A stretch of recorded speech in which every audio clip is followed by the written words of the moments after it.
Komisijos pati pasakys, kaip buvo sudėtinga išrinkti nugalėtojus.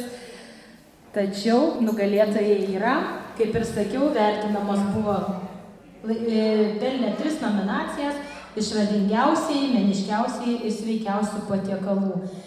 Ir visiems 3 nugalėtojams, bendruomenėms, Ukmergės sveikatos biuras įsteigė prizą.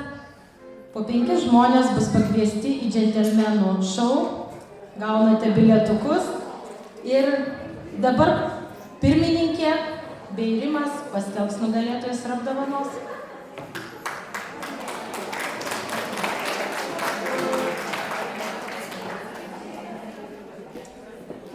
Tikrai labai sunku atskirti kažką geriausia. Turbūt visi komisijos nariai pritars, kad skiriasi tik vienu kitu balu. Ir atrodo kažkam tų balų daugiau, bet širdis skauda, kad ir kiti buvo labai puikus. Tiesiog 3 tos nominacijos, tai prašom labai neįsižeisti, kas nepakliuvo, visi jūs puikus, visi džiuginat ir tiesiog norėtųsi visiems tuos diplomus įteikti. Bet vis tik balai parodė taip, tai yra diplomas jaunimo klubui Santarvietis, pelnius išradingiausiųjų nominaciją. Sveiko maisto šventėje.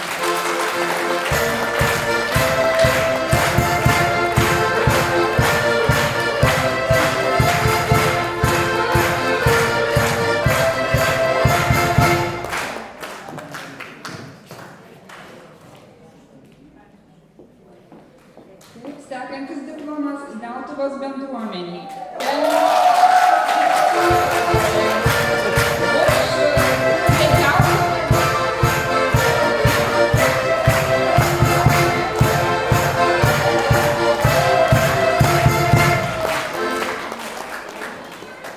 Taip, ir paskutinis diplomas, 3. Ukmergės technologijų ir verslo mokyklai, pelnius meniškiausią nominaciją.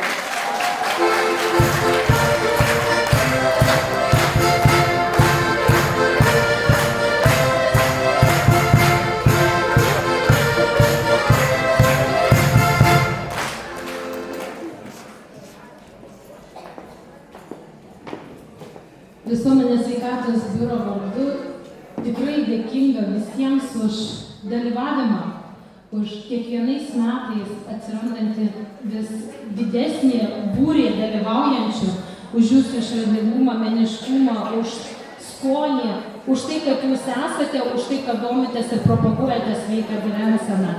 Ir dar norėtų kolektyvas Želvelė pasveikinti